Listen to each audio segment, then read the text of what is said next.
I was hoping to get this out in 6 weeks. In my first conversation with Scribe, they said 6 months for, I was, oh, well, the election's, 8 months. Like, we don't, that Yeah. didn't, none of it made any sense. And this is why I've just been inexorably drawn to keep moving forward as doors have continued to open. And none of this makes any sense. Me putting all this money and time into writing a book that, was this specific, but I have not regretted it for a second. And we'll see where it goes, right? If I end up in the governor's office, that's obviously what we're shooting for. If not that, if some of these ideas become reality, that's a huge win right there too. Just getting that in the world. And I can't do that, I don't think, from a campaign speech. I think you need the book and its permanence to get the idea out there where people can take time in their own way to let the ideas absorb and then hopefully get into the conversation.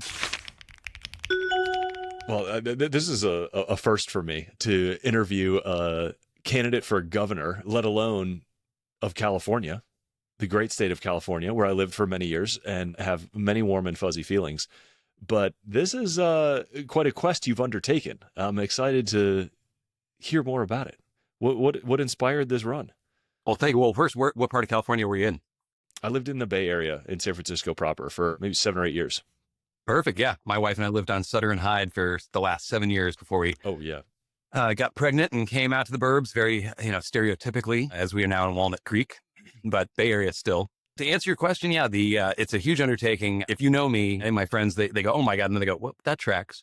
Every one of them, because it's everything I've done. I've always just I've tried to see what's the next thing that makes sense. What do I really want? And if it's something that I really, really care about, something I really want to try and go after, I don't really look at the obstacles, whether it's a small thing or a big thing. That's probably to a fault. You know what I mean? My wife probably doesn't love that about me all the time. But when I started down this road writing the book started much more national, actually. I started writing the book in July. We were on vacation actually in Cabo, and I was sitting on our back porch when they passed the One Big Beautiful Bill Act. And I'm a financial planner. I've been a certified financial planner since 2018. I got into the business in the year 2000, and I do a lot of tax planning for clients. And I was getting a lot of just confusion coming in from clients and a lot of marketing about what was going to be in the tax bill. Lawmaking didn't used to be that way. I feel like, and so now this is 870-page omnibus bill, which people used to hate, these big bills because they'd pack in so much pork, as they call it. And now it literally calling it the One Big Beautiful Bill Act. So that bill started getting me the questions I was getting from clients. I was like answering the same questions over and over. And I said, somebody should write a book. So that's what started writing me this book. The book started coming out of me as a much more of a national thing around tax, and gerrymandering was the first chapter in the original version, because I wanted to write something that I thought, what do 80% or more of my clients agree on? I feel like everybody writes about the things that, differentiate. And now that I'm running for office, I realize those are the only people that actually want to donate or get involved, or the people that are on, that are the really, true believers. Now I understand a little bit more about this, like why, moderates can't win, because, you can't, it's just like, hey, check me out, I'm boring. So, it's an interesting kind of lane that I'm trying to, get some interest from people and get money into the campaign. But I also think that money into the campaign is the problem with our politics, to start with. Right. So you kind of have to play that game. And that's what I went into this as a large experiment to see if it was possible to do it as a grassroots movement, not being a billionaire, not being politically connected, but having ideas and having energy and having, a plan. And so the book ended up being the plan for California if I were to win. And as I was writing it, what am I writing? I guess I'm running for governor, and that's what it ended up being, with Gavin being termed out. Around that time, Kamala Harris was still deciding if she was going to get in or not. That, of course, not. And then a number of other people from, Alex Padilla, other really big national names deciding to not jump into the race. And then, of course, the biggest name, Swalwell, already not only out of the race, but out of Congress and potentially facing criminal charges now in a 48-hour turnaround. This race just, did a complete 180. And then, everybody's looking at Kalshi, just reading off the Kalshi numbers to say who's likely to be the next governor, which is crazy. And I think when they look into that, they're going to find some people that were too close to the campaigns were probably funneling money into Kalshi, because that is a new political ad. It's a way to get the name of that candidate to come out of every newscaster's mouth, and they all do it. The ones that didn't have money to do polling anymore immediately started buying that data from Kalshi. And now people that don't even buy the data, you see like the people online just pulling up and just reading it. It's because that's where they can get just a clean number handed to them. Yeah. So the betting markets, maybe they used to be evaluating truth, and now people are putting money into the affect the odds because the odds affect people's perception of the odds. In a political campaign, I would say yes. If you're betting on, and I think that there was a book halfway through that, is basically covering all of this and say everybody loses, in this. And, I think it's true because if you're rooting against your home team because you want them to cover the spread or not cover the spread, I think people already think it kind of ruins sports in a way. But in politics is different than sports because in politics, people actually will throw money at something like, whether it's a political campaign, ad, whatever. That's the whole thing is they will throw money at it. So I think Kalshi is this perverse way that they found that they can throw money into it directly, almost like a money laundering. It's not money laundering. It's like a direct benefit, just dollar for dollar because you're buying that airtime that you could never get it with, wow, way more investment. Yeah. Interesting. Okay. So did you when you started writing this book, it was just a book, right? Am I understanding correctly? You were like, I'm just trying to like kind of express something and figure out how to explain this to my clients and people that might be my clients and the population at large. And then as you wrote, you gained the conviction that you wanted to run for governor? Well, that's such a great question. Thank you. Because I don't really think about these things and you're making me think about it right now. But I think the book started about 20 years ago and it was in my mind, I was calling it, we're doing it wrong because clients kept telling me like, they're so angry and, if they're both sides of the aisle and they're telling me all they're mad. So it's like, we're doing this wrong. You know what I mean? Like, what are we doing that we can't just get people together and come together with the solution? And then it was that trip in July where basically things kind of got to just a fever pitch and it just I had to get it out of me. And it wasn't like, now's the time to run for office. It was like, I can't stop thinking about these ideas. I now have to get this on paper and getting it out. And then I guess I'm writing a book. And then it's like, okay, well now I need to find out how to do that. Who do I call? And that's where I ended up finding you guys, and then when the book got to its third iteration, because the first iteration was very national. And I realized that's not really what I need to be writing about right now. It's not what, it just wasn't the right direction. Then I discovered the book Abundance by Ezra Klein and Derek Thompson. And they did such a more eloquent job than I did on some of the points in there. I said, oh man, these guys already built the framework and they had their five pillars, build, grow, govern.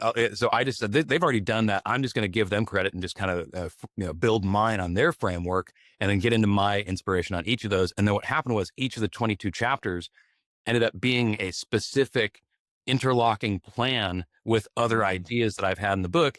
Then I was like, this is actually a framework or a plan. And candidly, I skipped a step. There was a version where it was the America Party. And I know that you guys wrote a book on Elon, but or recently put one out on Elon, but I have no connection to Elon. I have no connection to Tesla, any of that stuff, other than he's the richest man in the world and obviously very, very well covered. And at that time, I remember sitting in the airport and Elon announced that he was going to launch the America Party and people loved it and they freaked out and they said, oh my God, a party for the 80% in the middle. Sounds great. And I thought he's not going to have time to create the ethos. There's other people need to sort of create this framework. And if there's going to be a brand new party that's going to be funded and there won't be all of this, money, gathering, like you don't spend your whole time just trying to raise money for the campaign. If you could actually have a fund, the richest man in the world is going to fund this party for the 80%. Now, you could immediately argue, how would he understand what the 80% wants? He's going to be the furthest from understanding that. But it made sense for a minute when he said it, right? And then it went nowhere, right? And so, but at the moment, I said this could be the America Party. If there's going to be a brand new party, they're going to need an ethos, they're going to need structure, and that's what I started kind of building in the book. The first version, which was national, then it went to the sort of this is more abundance related for California, and then it became California 2.0 in its final version, which was then me as an independent realizing that the whole issue is that people aren't talking to each other or they're getting very different sets of facts. And I'm a financial advisor hearing that in the background from them and managing their money and hearing their real fears, not what they, might talk about at the coffee shop, so. Yeah, the express preference, what people post about versus what they vote for, or what they say in public versus what they say in a private conversation, like where they really feel. And I've always wondered where are the radical moderates? Where are the people who are like dead set and willing to go to war for the very normal center, rational, like the anti both extremes people? Like that feels like a thing that everybody should sort of be able to rally around. So I'm glad to hear that you're carrying that flag, and you've got, you call it the purple sort of Purple movement. purple vision in California. Yeah. Yeah. Everyone thinks of California as the blue state, and I look at it at kind of a mirror of Texas. You have 60-40 in the actual electorate. Here in California, we got about 60% voting Democrat, 40% voting Republican, and the mirror opposite in Texas. But in both of those states, the loser gets no voice. And I don't think we're doing that the right way, right? I mean, so you have a bunch of my clients that were more conservative leaning that have left the state over, the politics or the coverage of the state. Even you lived in San Francisco, like you said, you know what I mean? Like, yeah, there's a problem with the streets being clean, and it seems like we should have been able to get in front of that. You know what I mean? Right. And I don't know how much you've traveled, but my wife and I had the pleasure of going to Singapore on our honeymoon. And the whole city state, it feels like Disneyland. I mean, they don't allow gum into the country. Like, there's just certain rules that, like, when you're logically planning, for everybody's benefit, like getting everyone to wear seatbelts, right? People really kind of push back on that. Now, everyone's on board, and, it's not like a loss of your personal freedoms. It saves a lot of lives, and, car makers get behind it and all that. So you can start to affect just positive change by just being logical. And I think thinking from the top down instead. You look at what happened, and that's why I love Abundance, because they do such a good job of critiquing the left from the left. And, when I saw the Senate hearings where basically Kristi Noem was being interviewed by everybody, it was Tom Tillis, and it was a Republican being critical of a Republican, that kind of went viral because it's in a way that's much true. Like, you know what I mean? Like, what your own team's doing, right? And that's really what the party should be. They should be policing their own extremists, and they're not, and they stopped doing that a while ago.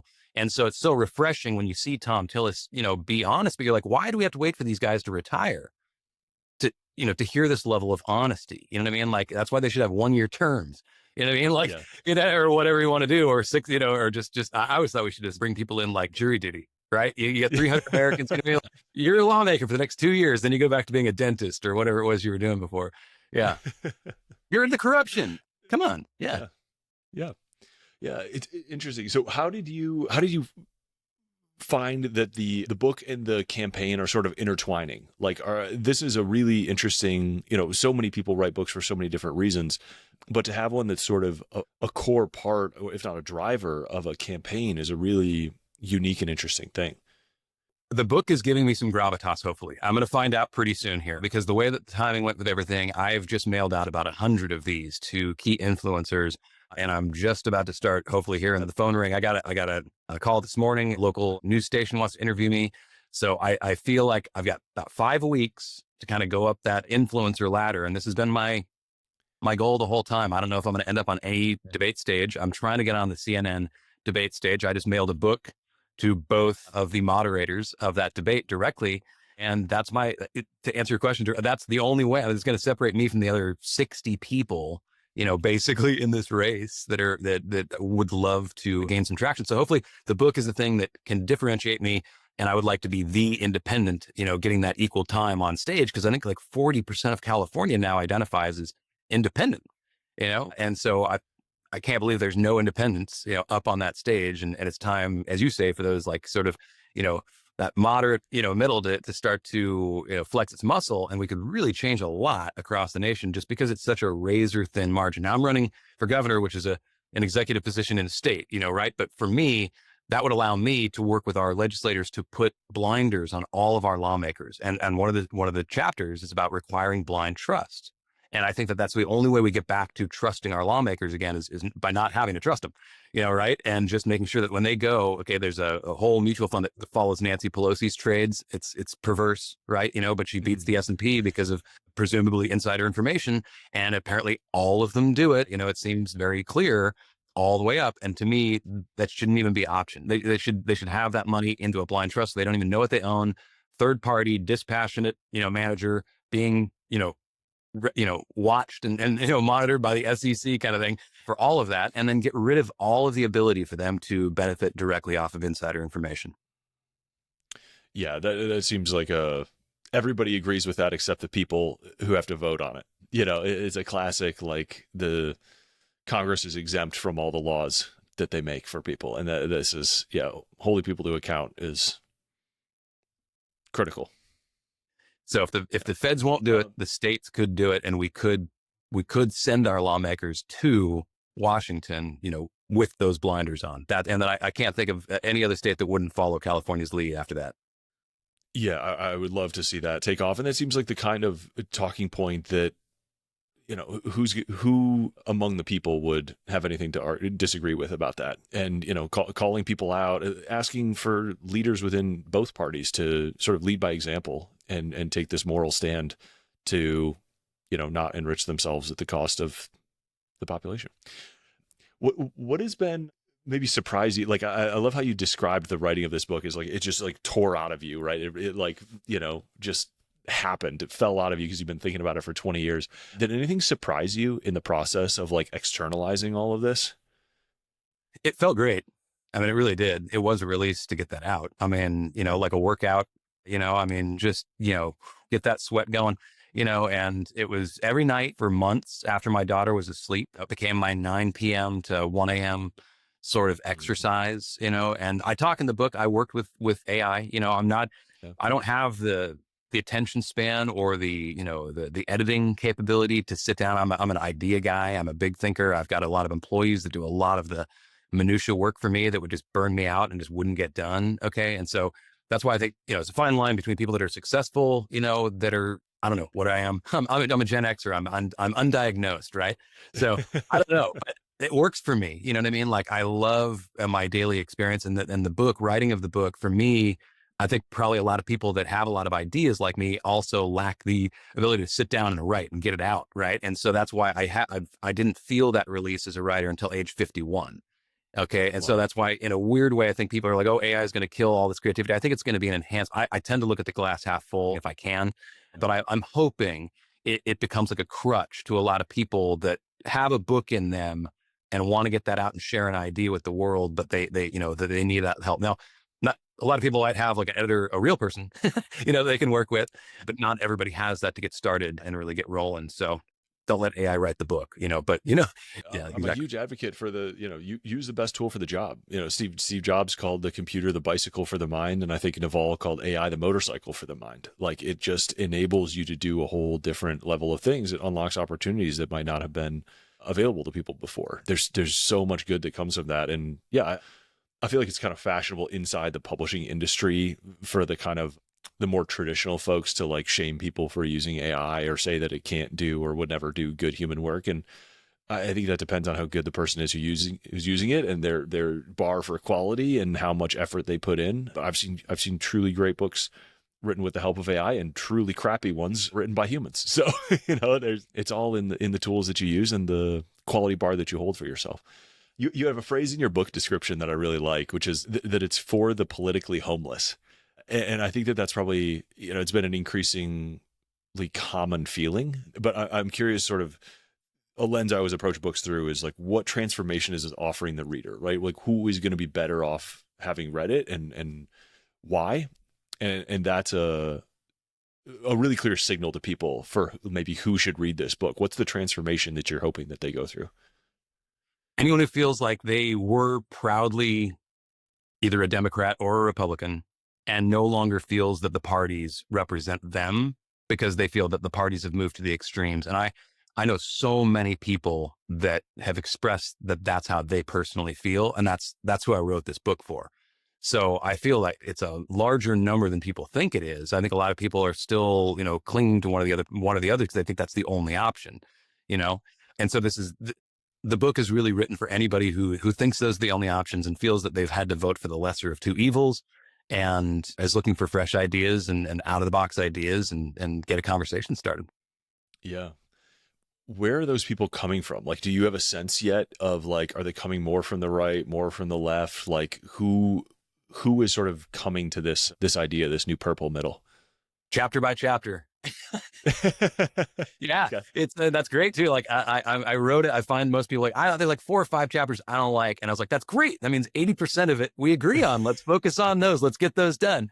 And it seems to be. But I'm certain thing I talk about the way we should handle gun rights. We border with Arizona and Nevada that have effectively zero restrictions on firearms, and California's got insane gun regulations. Like I am a shooter, so I own some guns. I want to do some video work on this of like the monstrosity that this thing is that, makes it California legal. It's no less lethal. And in fact, becomes more dangerous, according to everybody up at the range, as far as accidents, because California legal pistols create more jams, which is usually it's usually where people end up getting, erroneously shot, so yeah. And I'm all about less violence, right? I'm all about law enforcement, all that. So there's a balance in there. And that's the whole point is I think that we've had a winner take all. One side gets their thing and the other side's job is to stop them from getting as far as they can. And then we don't get anywhere as a society and everyone's frustrated. But as an independent governor that's looking to bring both, bring the all-star team to the table, the best Republican ideas, best Democratic ideas, that's a win-win to me for everybody. So, yeah. Is that how you arranged the book? You said you wanted to start with gerrymandering. That was like chapter 1. Did you arrange it in terms of like, yeah, sorry. And that went out because that was national. Right. And then when I really got focused, I was just too much. And I said, I've got to be specific on California.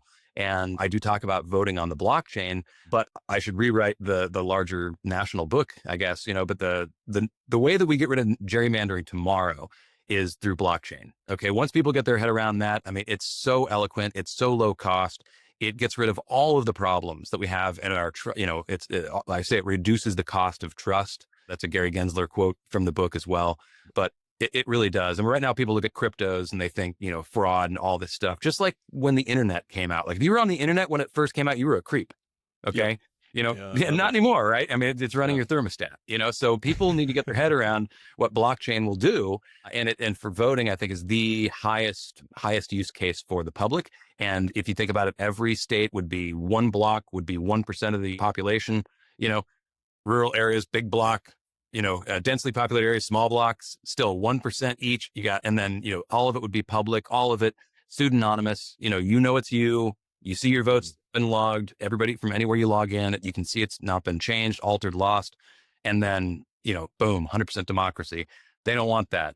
Okay. But, if you look at what we pay for elections, I mean, you could vote weekly and get the pulse of the people on the blockchain. So I propose actually creating a California blockchain in the book.